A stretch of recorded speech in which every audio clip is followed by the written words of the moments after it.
Hi friends, आपका स्वागत है आपके अपने यूट्यूब चैनल में। आज हम स्टार्ट करेंगे। आज मेरी पहली क्लास है बोर्ड पे और हम स्टार्ट करेंगे संख्या पद्धति के बारे में। संख्या पद्धति हर एग्ज़ाम में बेसिकली पूछा जाता है। कोई भी एग्ज़ाम हो, वनडे एग्ज़ाम हो, एसएससी का हो, बैंक का हो, रेलवे का हो, कोई भी एग्ज़ाम हो, हर जगह संख्या पद्धति पूछी जाती है। तो जो संख्या पद्धति पूछी जाती है, और चाहे हम टेट का दें, सुपर टेट का दें, तो संख्या पद्धति मतलब नंबर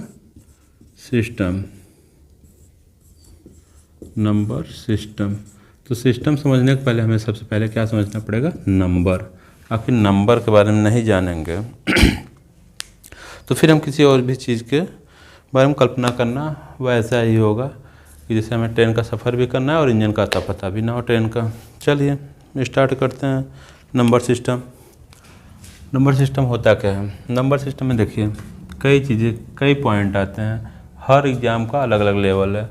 तो बेसिकली यह टेट के लिए फ़ायदेमंद है और अन्य क्लासेज जैसे क्लास 6 से लेके 8, 9, 10 ये सब में फ़ायदेमंद है।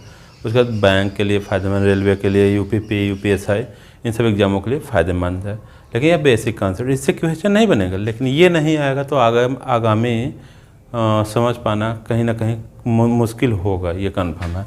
चलिए नंबर सिस्टम पढ़ते हैं। नंबर सिस्टम में जैसे हम पढ़ते हैं प्राकृतिक संख्याएं, फिर पूर्ण संख्याएं, फिर पूर्णांक, फिर परिमेय संख्याएं। यह टेट में भी है, टेट का दोनों में है, प्राइमरी लेवल में भी और जूनियर लेवल में भी। परिमेय संख्याएं, अपरिमेय संख्याएं।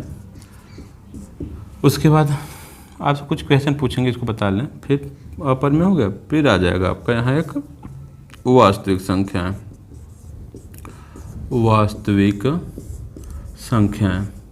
अब आपसे पहला क्वेश्चन है कि प्राकृतिक संख्याएं क्या होती हैं, फिर पूर्ण संख्याएं क्या होती हैं, पूर्णांक क्या होता है, सबसे छोटा पूर्णांक कौन सा होता है। इसका क्वेश्चन आप अपने दिमाग में रिपीट करते रहिए। आ रहा है तो बहुत अच्छी बात है, नहीं आ रहा है तो ध्यान से सुनिए ये वीडियो के बाद। फिर यह कन्फ्यूजन कभी नहीं रह जाएगा कि ये होता क्या। सबसे छोटी प्राकृतिक संख्या क्या होती है, सबसे बड़ी प्राकृतिक संख्या क्या होती है, पहला नंबर। इससे यही क्वेश्चन उठ सकता है। और क्रमागत संख्या, वो सब आगे की बातें, पहले यहाँ तक प्राकृतिक संख्या, पूर्ण संख्या। अपूर्ण की सबसे छोटी संख्या कौन सी होती है, सबसे बड़ी संख्या कौन सी होती है, पूर्णांक, सबसे छोटा पूर्णांक कौन सा है, सबसे बड़ा पूर्णांक कौन सा है, पूर्णांक है भी या नहीं भी, और परिमेय संख्या क्या होती है। परिमेय क्लियर हो जाने के बाद अपरिमेय संख्या क्या होती है, फिर वास्तविक संख्या। इतना क्लियर हो जाएगा। उसके जस्ट बाद ये एक पॉइंट हो गया। दूसरे पॉइंट में आपका आएगा सम संख्याएं, विषम संख्याएं, भाज्य संख्याएं, अभाज्य संख्याएं, सह अभाज्य संख्याएं, सबसे छोटी भाज्य संख्या, सबसे छोटी अभाज्य संख्या, सबसे छोटी सम भाज्य संख्या, सबसे छोटी विषम भाज्य संख्या। ऐसे कुछ भी बना लेगा क्वेश्चन।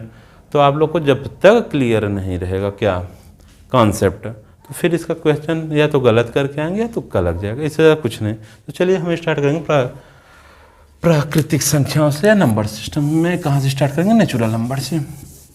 चलिए प्राकृतिक संख्याएं क्या होती हैं, पहले यहाँ से स्टार्ट करते हैं।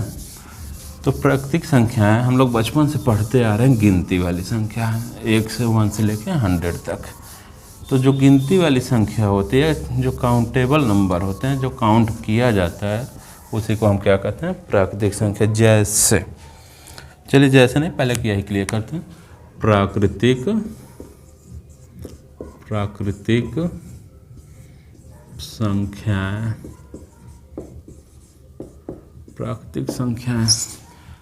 इसको बोलते हैं नेचुरल नंबर। इसको यहाँ से दिखाते भी हैं, नेचुरल नंबर लिखते भी हैं। अब नेचुरल नंबर होता क्या चीज़ है? गिनती वाली जो संख्याएं होती हैं उसको ही हम क्या कहते हैं?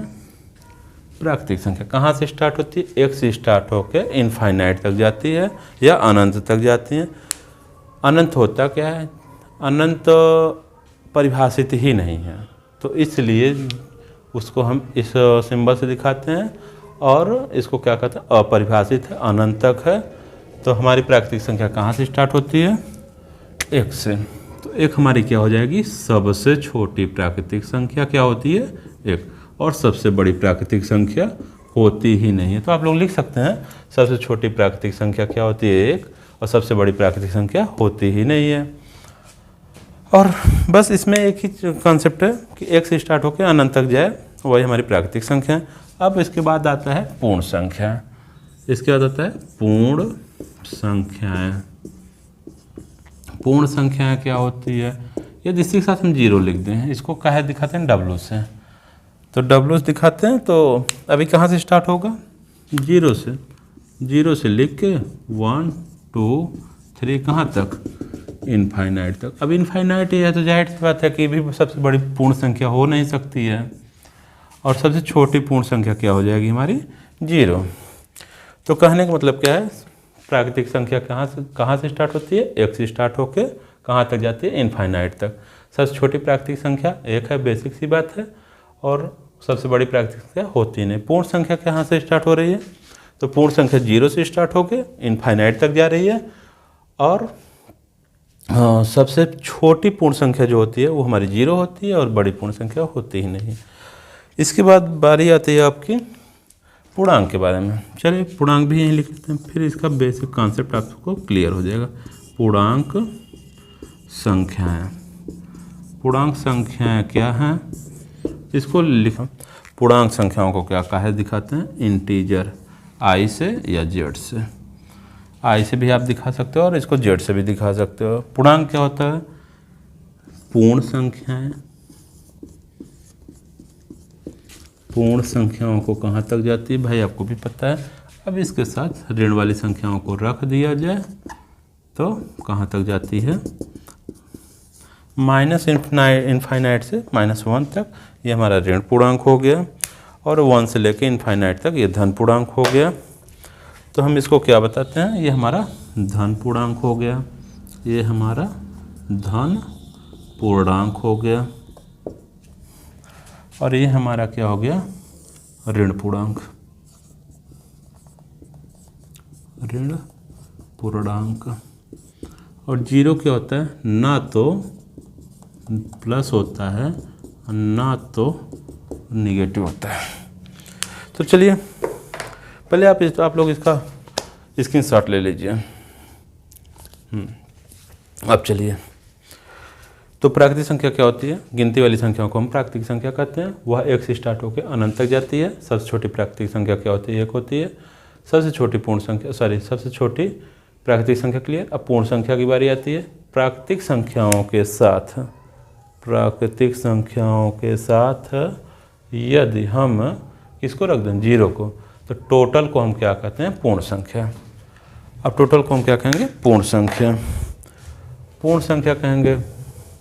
अब तो सबसे छोटी पूर्ण संख्या हमारी कौन सी होती है, सबसे छोटी हमारी पूर्ण संख्या 0 होती है, और सबसे बड़ी पूर्ण संख्या होती नहीं। क्यों, क्योंकि यह अपरिभाषित है। पूर्णांक क्या होता है, ऋण वाली संख्याओं को ऋण वाली संख्याओं को पूर्ण संख्याओं के साथ रख दिया जाए तो इस पूरे समूह को क्या कहा जाता है, हमारा पूर्णांक कहा जाता है।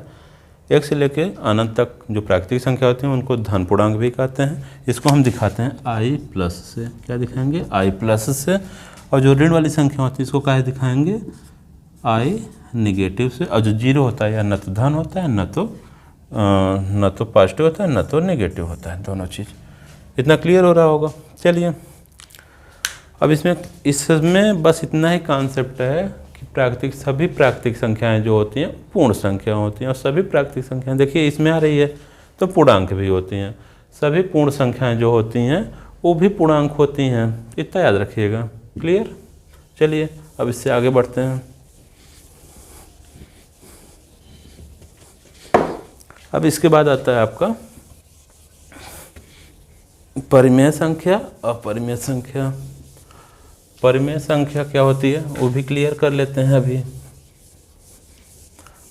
और इसको आप लोग सॉल्व करिएगा। तो बस एक काम करिएगा, कॉपी और पेन साथ में रखिएगा। यदि कॉपी और पेन आपके साथ रहेगी तो बहुत फ़ायदा रहेगा, क्योंकि अभी लगेगा कि सब समझ में आ रहा है, लेकिन कुछ देर बाद कन्फ्यूजन के कारण या 1-2 दिन बाद गायब। चलिए अगला क्या है हमारा,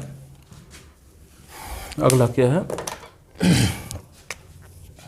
अगला हमारा है, पहले तो नेचुरल नंबर क्लियर हो गया, फिर होल नंबर क्लियर हो गया, इंटीजर क्लियर हो गया, अब क्या है रेशनल नंबर।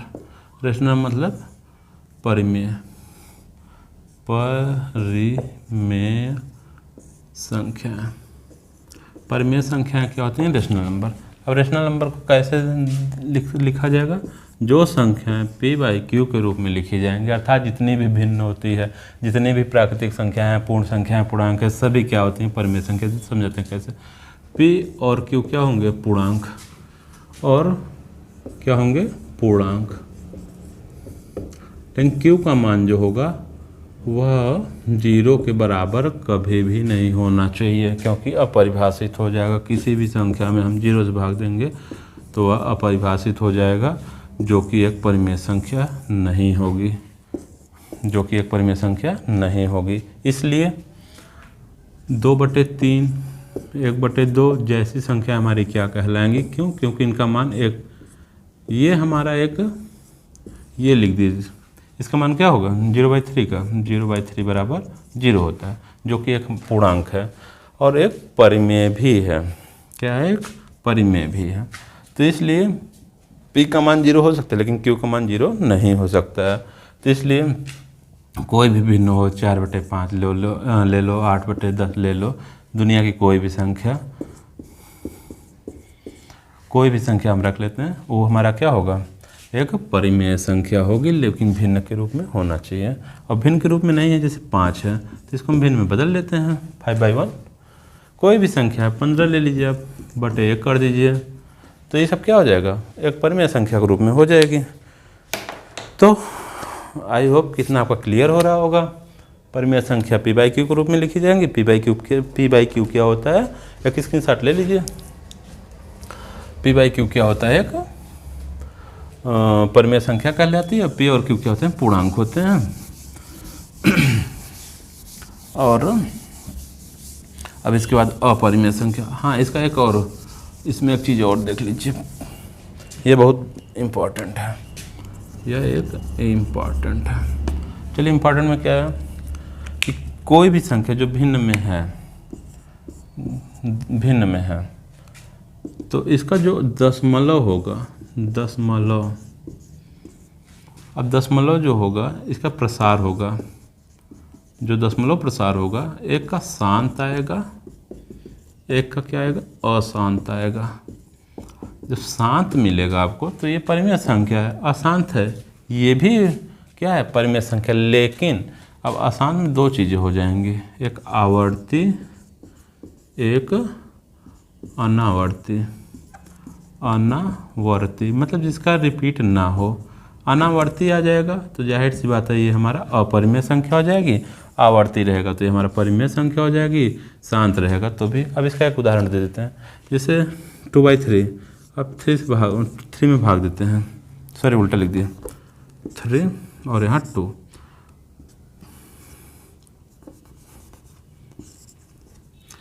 जीरो बार 0, दशमलव बार 0 बढ़ गया, 3 6 18, फिर 2, फिर 0 बढ़ेगा 6 18, फिर 2, फिर 0 बढ़ेगा, फिर 18, फिर यह मतलब ऐसे बढ़ता जाएगा। तो यह बार बार 6 आ रहा है, तो हम इसको लिख सकते हैं 0.6। तो जो आवर्ती, जो बार बार रिपीट हो रहा है, वो हमारा क्या हो जाएगा, परिमेय संख्या। ठीक, लेकिन जो परिमेय नहीं है, जैसे 0.1 शांत है, अशांत शांत, अब ये शांत है, ये अशांत था, चला जा रहा है, अशांत है। शांत का मतलब होता है कि जिसकी एक लिमिट हो, उसके बाद संख्याएं नहीं होंगी, जैसे 1.2, 0.5 हो जाएगा इसका, तो यह एक शांत प्रसार हो जाएगा, जो हमारा क्या हो जाएगा, एक परिमेय संख्या। लेकिन ये भी 2/3 आवर्ती है, भले अशांत लेकिन आवर्ती है, जो आवर्ती हो जाएगा वो क्या हो जाएगा हमारा, वो परिमेय हो जाएगा। अब आता है किसका, अनावर्ती का। अनावर्ती का एक उदाहरण देख लेते हैं। चलिए अनावर्ती में चलते हैं कि अनावर्ती प्रसार होगा तो हमारा क्या हो जाएगा, अपरिमेय। अनावर्ती में देखते हैं, जैसे हमने लिख दिया 0.01, 001, 0001, 4 टाइम 1, ऐसे से बढ़ रहा है। तो इसमें एक तो आ रहा है लेकिन जीरो का मान जीरो बढ़ता जा रहा है। जैसे पहले 01 था, फिर 001, ये रिपीट नहीं हो रहा है। रिपीट कैसे होता है, 01, 01, 01, 01, ऐसे रिपीट हो रहा है। इसका मतलब है कि यह रिपीट हो रहा है। हम इसको लिख सकते हैं 0.01 के ऊपर बार, और ये लगा देंगे तो परिमेय हो जाएगी। लेकिन ये रहेगा तो अपरिमेय, यह क्या हो जाएगी, अपरिमेय, जिसका प्रसार जो होगा अनावर्ती होगा, आवर्ती नहीं, मतलब रिपीट नहीं होगा बार बार। तो हमारा क्या हो जाएगा, अशांत हो जाएगा। अशांत के साथ साथ अनावर्ती भी हो जाएगा, तब इसको हम क्या कहेंगे, अपरिमेय संख्या। चलिए अब इसके बाद अगला देखते हैं। दशमलव समझ में आ गया होगा। चलिए इसको फिर एक बार बता देंगे दशमलव वाले मैटर में, या उसके चैप्टर में जब आएगा तो बता देंगे। चलिए अब आगे बढ़ते हैं। अब एक आता है इसके बाद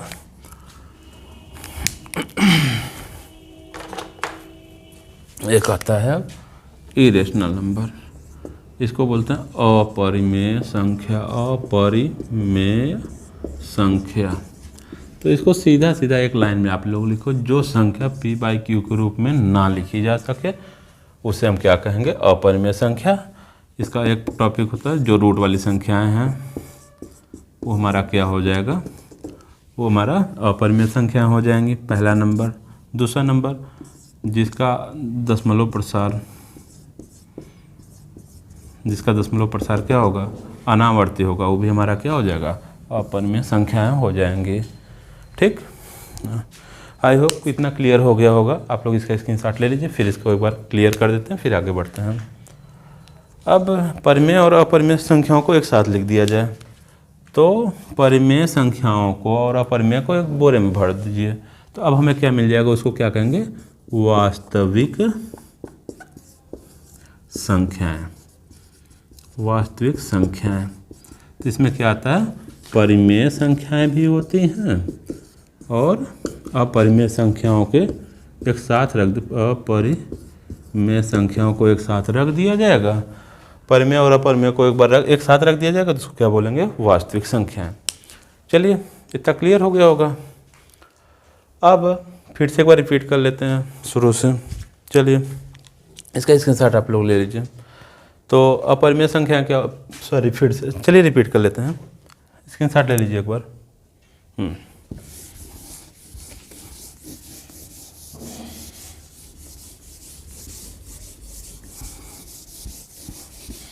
अब जो बताएंगे ये आप लोग का मेन निचोड़ है, वो आप लोग के दिमाग में रहेगा तो बहुत अच्छा रहेगा। बाकी इससे एग्जाम में पूछ भी सकता है, लेकिन पूछता नहीं, लेकिन कॉन्सेप्ट क्लियर होना चाहिए। चलिए नेचुरल नंबर क्या होता है, गिनती वाली संख्याओं को हम क्या कहते हैं, नेचुरल नंबर।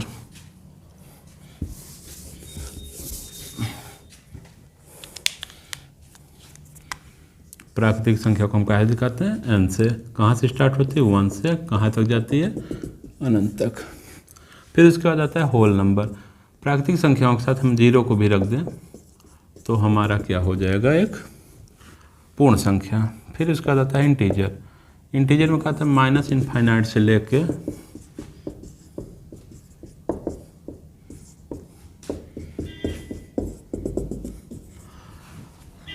धन पूर्ण संख्याएं प्लस 0 प्लस ऋण वाली संख्याएं, इन सबको एक साथ रख देंगे तो हमारा क्या मिल जाएगा, पूर्णांक संख्याएं। और फिर रेशनल नंबर आता है परिमेय संख्या, जो p/q के रूप में लिखी जाएंगी। p और q क्या होंगे, एक इंटीजर होंगे, लेकिन q नॉट इक्वल टू 0 होगा। और इरेशनल नंबर अपरिमेय क्या होगा, p/q के रूप में लिखी ही ना जा सके, मतलब रूट वाली संख्या, सीधी सी बात है, हमारा क्या हो जाएगा, अपरिमेय संख्या। उसके बाद आता है real number. Real number, real number क्या होता है, रेशनल नंबर और इरेशनल नंबर को एक बोरे में भर के रख दीजिए। इसके पूरे समूह को या ग्रुप को क्या कहेंगे, हमारा रियल नंबर। आई होप ये कॉन्सेप्ट क्लियर हो गया होगा। नेचुरल नंबर कहाँ से स्टार्ट होता है, 1 से लेके इनफाइनाइट तक जाता है। और पूर्ण संख्या कहाँ से जाती है, 0 से लेके इनफाइनाइट तक। और इंटीजर कहाँ, इंटीजर में एक चीज़ को क्लियर कर लेते हैं कि जो हमारा जीरो होता है वो ना तो धन होता है ना तो ऋण होता है, ये दोनों नहीं होता है ये। बाकी ये धनात्मक संख्याएं हो गई, पॉजिटिव पूर्णांक, पॉजिटिव इंटीजर, ये हमारा हो गया निगेटिव इंटीजर। अब हम कहेंगे निगेटिव इंटीजर में सबसे बड़ी संख्या कौन होती है, तो निगेटिव इंटीजर में सबसे बड़ी संख्या 1 होती है, और इसकी सबसे धनात्मक पूर्णांक संख्या की सबसे छोटी संख्या कौन सी होती है, ये 1 होती है, और सबसे बड़ी धनात्मक संख्या होती ही नहीं है, और सबसे छोटी ऋणात्मक संख्या होती ही नहीं है, ये दो चीज़ें। तो सबसे बड़ी ऋण पूर्णांक संख्या कौन सी होती है, -1। रियल नंबर क्या होता है, सॉरी रेशनल नंबर क्या होता है, p/q। परिमेय संख्याएं क्या होती हैं, p/q के रूप में लिखी जाती हैं। p और q क्या होते हैं, पूर्णांक होते हैं, 1 2 3 4 नया ऋण वाली संख्या, और q क्या होता है, 0 ना होना चाहिए। एक चीज़ और, 5 क्या होता है, रेशनल नंबर होता है, परिमेय संख्या होती है या नहीं होती है, तो कुछ कहेंगे हाँ, कुछ कहेंगे ना। तो 5/1 लिख ही सकते हैं, उसके मान में कोई परिवर्तन नहीं, तो ये p हो गया, ये q p/q के रूप में लिखी जा सकती है। तो ये हमारा क्या हो गया, एक 0 बताइए। तो 0 में हम किसी भी संख्या से भाग दे देंगे, किसी भी संख्या के, दुनिया के किसी भी संख्या से भाग देंगे तो मान कितना आएगा, 0 ही आएगा। इसलिए 0, जितनी ऊपर संख्याएं दिख रही हैं सभी क्या हैं, परिमेय संख्याएं। और अपरिमेय संख्या, इन संख्याओं को छोड़ के जो संख्याएं मिलेंगी वो हमारा क्या हो जाएगा, अपरिमेय संख्या। और टोटल संख्याओं को देखिए, परिमेय, ये भी परिमेय संख्या, क्यों, परिमेय संख्या में ये यहाँ से यहाँ तक आ रहा है, तो पूरी नेचुरल नंबर क्या हो जाता है, पूर्णांक हो जाता है। और होल नंबर देखिए, 0 से लेके यहाँ तक जा रहा है, पूरा होल नंबर भी हमारा पूर्णांक हो गया। तो ऋण वाली संख्या से लेके प्लस वाली पूरी संख्या क्या होती है, हमारे पूर्णांक होती हैं। और इस पूरी संख्या को हम क्या कर सकते हैं, पूर्ण संख्या। क्यों, क्योंकि मान लीजिए आपके दिमाग में आएगा 15 या 215, तो चलिए 1 से भाग दीजिए, p/q के रूप में बन गया, p और q के रूप में बन गया p/q के। तो ये हमारा क्या हो गया, पूर्ण संख्या, तो सॉरी परिमेय संख्या। तो दुनिया की जितनी भी संख्याएं हैं, पॉजिटिव या निगेटिव, यदि p/q के रूप में लिख सकते हैं तो हमारा क्या हो जाएगा, परिमेय संख्या। और इरेशनल नंबर क्या होता है, रूट वाली संख्या, पहला नंबर, दूसरा नंबर जो p/q के रूप में लिखी ना जा सके, या जिसका दशमलव प्रसार जो होगा वो अनावर्ती होगा, वो हमारा क्या कहलाएगा, इरेशनल नंबर कहलाएगा। और रेशनल नंबर और इरेशनल नंबर, या पूरे को मिला दिया जाए, यहाँ से नेचुरल नंबर से लेके यहाँ तक मिला दिया जाए, एक बोरे में भर दिया जाए, तो जो भी संख्या मिलेगी वो हमारा क्या हो जाएगा, वो हो जाएगा हमारा रियल नंबर। आई होप इतना क्लियर हो गया होगा। इसका स्क्रीनशॉट ले सकते हैं आप लोग, बाकी इसको अपने दिमाग में रखिए। अब चलिए स्टार्ट करते हैं, सम संख्याएं, विषम संख्याएं, हटाएं इसको, चलिए।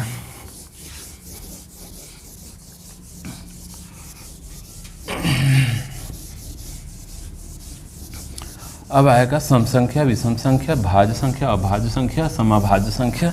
ये सब सम अभाज्य नहीं, सॉरी अभाज्य संख्या, ये क्लियर हो जाएगा तो आपका बेसिक कॉन्सेप्ट क्लियर। फिर क्वेश्चन वाले कॉन्सेप्ट स्टार्ट करेंगे।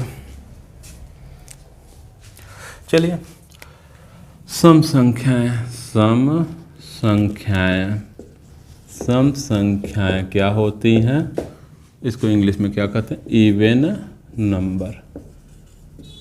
इवन नंबर, अब इवन नंबर क्या है, एक लाइन में याद रखिए, जो संख्या जो 2 से कटे, सीधी सी बात है, वही हमारा क्या हो जाएगा, केवल 2 से, जो संख्या 2 से कटेगी वो हमारा क्या हो जाएगा, सम संख्या। और विषम संख्या क्या होती है, इसी का उल्टा, विषम संख्याएं क्या हो जाएंगी, विषम संख्याएं हो जाएंगी ऑड नंबर। ऑड नंबर क्या होता है, ऑड नंबर जो 2 से ना कटे, बस इतना याद रखिए, बस जो 2 से कटेगी वो सम संख्या, जो 2 से नहीं कटेगी वो हमारा विषम संख्या। एग्जाम्पल देखते हैं, चलिए।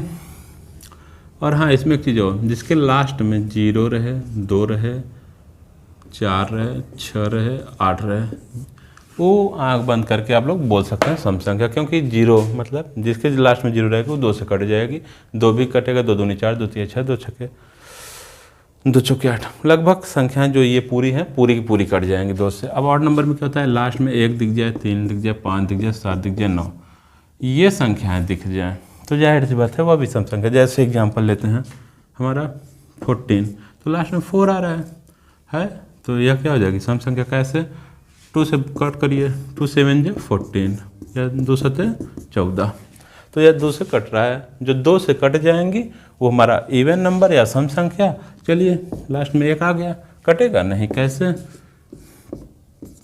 कट गया, 1 आएगा, बार नहीं जाएगा, 0 बार जाएगा, 1 आएगा, फिर 1 शेष रह जाएगा। तो हमारा 10 भागे और 1 शेष बच रहा है। तो जब शेष बच रहा है 2 से पूर्णतः नहीं कट रही है, तो जाहिर सी बात हमारा क्या हो जाएगा, 8 नंबर। तो जो संख्या 2 से कटेगी वो सम संख्या, जो 2 से नहीं कटेगी वो हमारा विषम संख्या। ये क्लियर हो गया होगा। चलिए अब अगला कॉन्सेप्ट देखते हैं, भाज्य संख्या। भाज्य संख्या, भाज्य संख्या, भाज्य संख्या। भाज्य संख्या क्या होती है? जो संख्या किससे कटे? खुद से कटे, पहले तो स्वयं से कटे और 1 से कटे। जो संख्या स्वयं से कटे, 1 से कटे, इसके अलावा और भी संख्याओं से कटे, और भी संख्याओं से कट जाए या विभाजित हो जाए, कट जाए, तो क्या कहलाएगा हमारा, भाज्य संख्या। एग्जाम्पल देख लीजिए आप लोग। जैसे हम ले लेते हैं 15। पहले में तो यह सम है कि विषम, ये बताइए। वेरी गुड, विषम संख्या है। अब विषम संख्या है लेकिन भाज्य है कि अभाज्य, ये डिसाइड करते हैं। 15 से कट जाएगा, वेरी गुड। 1 से कटेगा, और किससे कट सकता है, 5 से, वेरी गुड। और किससे कट सकता है, 3 से। तो ये स्वयं से तो कट ही रहा है, 1 से तो कट ही रहा है, उसके अलावा 1 स्वयं से कट रहा है, 1 से कट रहा है, इसके अलावा और भी संख्याओं से कट जाए। यदि और भी संख्याओं से यह कट रहा है तो यह हमारा क्या हो जाएगा, भाज्य संख्या। भाज्य संख्या क्या होती है? जिनको काटने वालों की संख्या 2 से अधिक हो। संख्या 2 नहीं, 2 संख्याएं, मतलब एक संख्या ये हो गई, एक संख्या ये हो गई। तो 2 से अधिक संख्याओं से जो संख्याएं कटेंगी, सीधी सी एक बात दिमाग में रखिए, वो हमारा क्या हो जाएगा। एक और ले लेते हैं 18। पहली बात, भाज्य है या अभाज्य? भाज्य, क्योंकि लास्ट में 8 है, 2 का पहाड़ा पढ़ो, कट जाएगा इसे। अब 1 से कटेगा, वेरी गुड। 18 से कटेगा, वेरी गुड। मतलब स्वयं से कट रहा है और 1 से कट रहा है। अब और किससे कट सकता है? 2 से कटेगा, 2 9 18। तो जब 2 से कट रहा है तो 9 से भी कटेगा। 3 से कटेगा, हाँ 3 से भी कट रहा है और 6 से भी कट रहा है। 3 6 18, 6 3 18। तो कहने का मतलब स्वयं से तो कट ही रहा है, 1 से भी कट रहा है। उसके बाद 2 से अधिक संख्याएं, 1 2 तो हो गई, 1 2 3 4, तो 4 और संख्याओं से कट रही हैं, तो इसलिए हमारा ये क्या हो जाएगा, एक भाज्य संख्या हो जाएगी। आई होप समझ में आ रहा होगा। कि कहीं भी ना समझ में आए आप कमेंट बॉक्स में ज़रूर बताएं, और कोशिश करेंगे कि आप लोग को और अच्छे से बताने की क्या करेंगे, प्रयत्न कर सकते हैं भाई।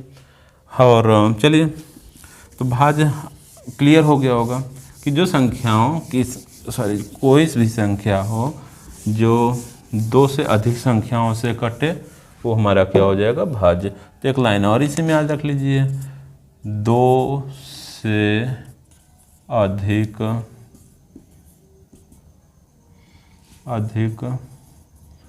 संख्याओं 2 से अधिक संख्याओं से कटे, वो हमारा क्या हो जाएगा, वो भाज्य संख्या। जैसे एग्जाम्पल में लिख दीजिए, और चलिए लिखते हैं 20। तो यह किससे कटेगा, 1 से कटेगा, 2 से कटेगा, 4 से कटेगा, 5 से, 5 4 जा, 10 से, 20 से। तो इसको काटने वाली संख्या कितनी है, 1 2 3 4 5 6। तो यह टोटल 2 से अधिक संख्याओं से कट रहा है, तो यह हमारा क्या हो जाएगा, एक भाज्य संख्या है। 20 लास्ट में 0 मिल रहा है, तो ये हमारे दुधामा भी 2 से भी कट रहा है, तो हमारा क्या हो जाएगा, सम संख्या भी हो जाएगी और भाज्य संख्या भी हो जाएगी। इतना क्लियर हो गया होगा। इसका आप स्क्रीनशॉट ले लीजिए एक। चलिए अब 2 ठो और बच रहा है, वो क्लियर कर देते हैं, फिर रिवाइज कर देते हैं, फिर आगे बढ़ते हैं। इसके बाद आएगा अभाज्य संख्या। अभाज्य संख्याओं में क्या था, जो 2 से अधिक संख्याओं से कट रही थी वह भाज्य हो रहा था। अब इसमें क्या हो जाएगा, जो 2 से अधिक संख्याओं से नहीं कटेगी वह अभाज्य हो जाएगा। जैसे हम 7 ले लें, किससे कटेगा, 7 1 से कटेगा और 7 से कटेगा, और किसी संख्याओं से कटेगा नहीं। चलिए देखते हैं क्या है अगला, अभाज्य संख्याएं। अभाज्य संख्याएं, अब अभाज्य संख्याएं क्या होती हैं, जो स्वयं से कटे और 1 से कटे, और 1 से कटे और किसी से ना कटे, बस यही याद रखिए। और एक लाइन और याद, केवल 2 से नहीं, 2 संख्याओं से कटे, केवल 2 संख्याओं से कटे, वो क्या हो जाएगा हमारा, केवल 2 संख्याओं से कटेगा। एग्जाम्पल ले लेते हैं 9, किससे कटेगा, 1 से कटेगा, वेरी गुड। 3 से कटेगा, वेरी गुड। 9 से कटेगा, वेरी गुड। तो 1 से कट ही रहा है, स्वयं से कट रहा है, प्लस 2 से अधिक संख्या हो गई तो ये हमारा क्या हो गया, भाज्य। तो यह अभाज्य संख्या नहीं होगी। चलिए 7 लेते हैं, 7 लेते हैं, 1 से कटेगा, वेरी गुड, और 7 से कटेगा। अब काटने वालों की संख्या कितनी हो गई, 2 संख्याओं से कट रही है, मतलब स्वयं भी कट रही है और 1 से भी कट रही है, तो ये हमारा क्या हो जाएगा, अभाज्य संख्या। तो अभाज्य संख्या क्या होती है, जो संख्या केवल 1 से कटे, केवल स्वयं और 1 के सिवा किसी और संख्या से ना कटे, वो हमारा क्या कहलाएगा वो हमारा अभाज्य संख्या कहलाएगा। चलिए अब एक और कॉन्सेप्ट बचा है, बता देते हैं। सह अभाज्य संख्याएं, सह अभाज्य संख्याएं। अब सह अभाज्य संख्याएं कहते हैं। अब आप लोग सोच रहे होंगे भाज्य संख्याएं जिनको काटने वालों की संख्या 2 से अधिक थी, अभाज्य संख्या क्या हो गई, जिनको काटने वालों की संख्या केवल 2 है। अब सह अभाज्य क्या है, चलिए इसको भी देख लेते हैं। चलिए सह अभाज्य संख्याएं क्या होती है, 2 संख्याओं का ग्रुप, 2 संख्याओं का समूह, और उसमें क्या कॉमन हो, एक कॉमन हो और कुछ ना कॉमन हो, तो क्या कहलाएगा हमारा सह अभाज्य संख्या। एक नियम ये, एक दूसरा फॉलो ये, 2 संख्याओं का समूह होगा, पहला कंडीशन, दूसरा एक क्या होगा, केवल एक कॉमन, एक संख्या नहीं एक कॉमन होगा, अंक एक जो दिख रहा है आपका, संख्या एक, यही कॉमन होगी। जैसे हम ले लेते हैं 3 और 5, तो 3 किससे कटेगा, 1 से कटेगा, और 3 से कटेगा। 5 किससे कटेगा, 1 से और 5 से। तो जब 1 और 5 से कटेगा तो 1 और 1 कॉमन हो रहा है, तो कहने का मतलब 2 समूह, पहला नियम, पहला कंडीशन अप्लाई, 2 संख्याओं का समूह, ऊपर से एक ही तो कॉमन हो रहा है और कुछ नहीं कॉमन हो रहा है, तो 3 और 5 क्या हो जाएगा हमारा, एक सह अभाज्य संख्या हो जाएगा। चलिए 8 और 9 लेते हैं, 1 से कटेगा, वेरी गुड, 2 से, वेरी गुड, 4 से भी कटेगा और 8 से भी कटेगा, और 9 किससे कटेगा, 1 से कटेगा, 3 से कटेगा और 9 से। चलिए देखते हैं, एक यहाँ है, एक यहाँ है, वेरी गुड, 2 4 8 कहीं है नहीं, 8 और 9, 8 और 9 क्या हो जाएगा, 2 संख्याओं का समूह भी है और एक ही कॉमन है, तो यह ग्रुप क्या हो जाएगा हमारा, सह अभाज्य संख्याओं का ग्रुप हो जाएगा।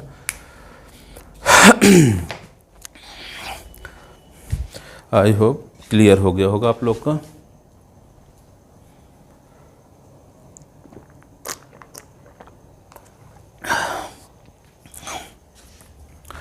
चलिए एक बार रिवाइज कर लेते हैं इसका। अच्छा एक उदाहरण और ले लेते हैं इसका। चलिए हटा देते हैं इसको, स्क्रीनशॉट ले लीजिए उसके बाद।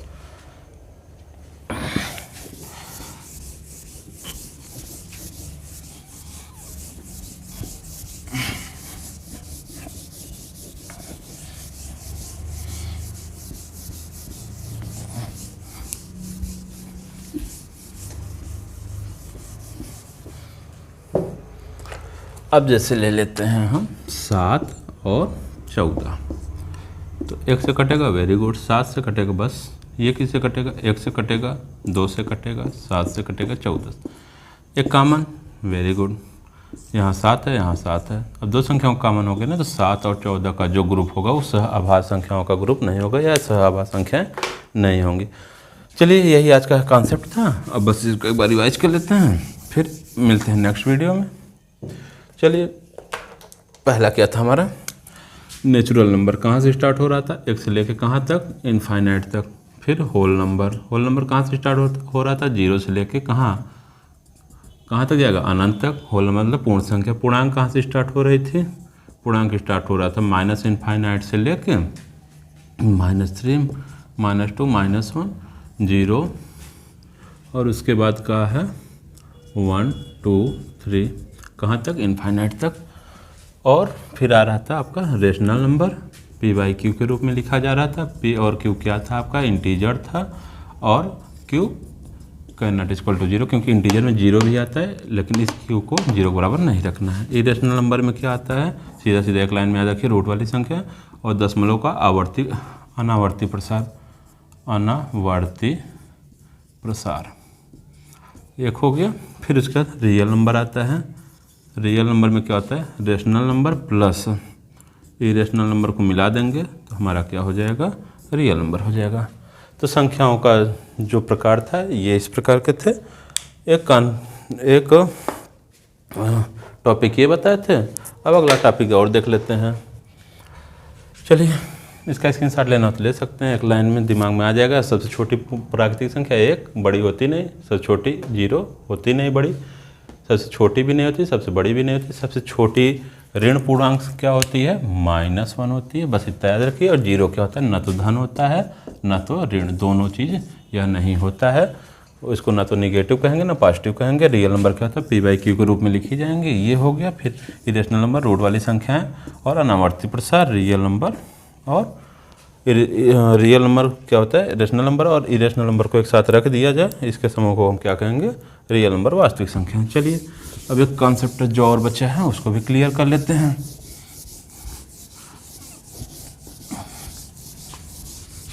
अब इसके बाद आता है, चलिए अभाज्य संख्या, सॉरी सम संख्या। पहला आएगा सम संख्या। सम संख्या क्या होगी, सीधा सीधा एक लाइन में 2 से कटे, बात खत्म। विषम संख्या क्या होगी, विषम संख्या क्या होगी आपका, अब जो 2 से कट रही थी तो ये जो 2 से ना कटे। भाज्य क्या हो जाएगा, काटने वालों की संख्या कितनी होगी, 2 से अधिक होगी। 2 के ऊपर नहीं, संख्या बता रहा है, 2 से अधिक। जैसे एग्जांपल ले लो भाई, 12 है, किससे किससे कटेगा, 1 से कटेगा, 2 से कटेगा, 3 से कटेगा, 4 से कटेगा, 6 से कटेगा और 12 से कटेगा। तो काटने वालों की संख्या 1, 2, 3, 4, 5, 6, तो 6 संख्याओं से कट रहा है, या 2 से अधिक संख्याओं से कट रहा है। और अभाज्य संख्या क्या होती है, अभाज्य संख्या क्या होती है, जिनको काटने वालों की संख्या कितनी हो, केवल 2 हो। काटने वालों की संख्या केवल 2 हो, केवल 2 हो, बस। एक और स्वयं, उसको क्या कहेंगे, एक हो और स्वयं हो। पहला तो एक हो जाएगा, दूसरा स्वयं हो जाएगा। और सह अभाज्य संख्या क्या होंगी, सह अभाज्य संख्याएं, पहली बात तो 2 संख्याओं का ग्रुप होगा, संख्याएं 2 संख्याओं का समूह, और कॉमन क्या होगा, 1 होगा। कॉमन क्या होगा, 1 होगा। बस यही पढ़ना था। अब क्वेश्चन उठाएगा, एक क्वेश्चन उठाएगा आपका, सबसे छोटी सम भाज्य संख्या। तो भाज्य संख्या सीधी सी एक लाइन में, सबसे छोटी सम, अब देखिए 2 को एक साथ लेकर चलिए, सम को और भाज्य को। सबसे छोटी सम भाज्य संख्या क्या हो जाएगी, आप लोग के दिमाग में आएगा 2। गलत, क्यों, क्योंकि ये 1 से कटेगा और 2 से कटेगा, किसी और से कटेगा नहीं कटेगा।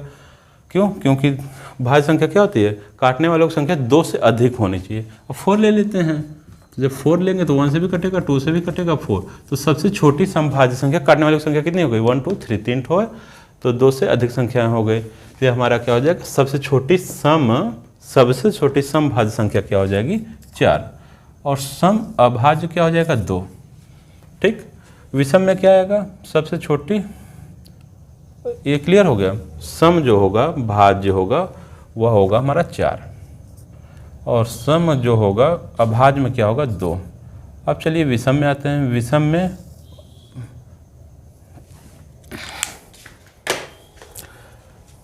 क्या हो जाएगा? विषम का लेते हैं, विषम में अभाज्य लेते हैं। अभाज्य में काटने वाली संख्या केवल 2 होगी, तो 3 हो जाएगा। क्यों? क्योंकि 3 को 1 काटेगा और 3 काटेगा, उसके सिवा कोई और नहीं काटेगा, इसलिए सबसे छोटी विषम अभाज्य संख्या क्या हो जाएगी? 3 हो जाएगी। अब विषम भाज्य संख्या पूछ लिया, तो हमारा क्या हो जाएगा? 1 होगा, नहीं होगा, 2 होगा, नहीं, 3 होगा, नहीं, 4 नहीं, 5 नहीं, 6 नहीं, 7 नहीं, 8 नहीं, तो सीधा सीधा क्या हो जाएगा? 9। 1 से कटेगा, 3 से कटेगा, 9 से, तो सबसे छोटी विषम भाज्य संख्या क्या हो जाएगी? 9 हो जाएगा। बाकी और कोई भी कॉन्सेप्ट छूट गया हो तो आप लोग कमेंट बॉक्स में ज़रूर पूछिएगा। कोई क्वेश्चन हो कमेंट बॉक्स में पूछिए, कोई कन्फ्यूजन हो पूछिए। मेरा दायित्व है कि मैं उसको ज़रूर कंप्लीट करने की कोशिश करूँगा। और ये कॉन्सेप्ट क्लियर हो गया हो तो मेरी नेक्स्ट क्लास सुबह तक में आ सकती है या शाम तक में आ सकती है, लेकिन हाँ अगली आएगी। अब यहाँ से आपका कोई भी क्वेश्चन किसी भी एग्जाम में पूछेगा, यहाँ से एग्जाम में पूछे या ना पूछे, लेकिन वहाँ से ज़रूर पूछेगा। लेकिन ये नहीं आएगा तो जाहिर स्वाभाविक है वो नहीं आएगा। ठीक भाई, धन्यवाद आप लोग का। यदि यह क्लास यदि आपके समझ में आई हो तो आप इसको ज़्यादा से ज़्यादा शेयर करें और भाइयों तक पहुँचाएँ। जैसा कि इसके अबाउट वाले पार्ट में देखेंगे, लिखा होगा, पढ़ लीजिएगा। और उसके उद्देश्य से यह वीडियो बनाया जा रहा है। और ज़्यादा से ज़्यादा शेयर करने की कोशिश करिए। समझ में आए तो लाइक करिए, ना समझ में तो डिसलाइक करिए, और जो कमियां रह गई हों उसको आप लोग बताइए। ठीक, धन्यवाद। आपका दिन शुभ रहे। Thank you.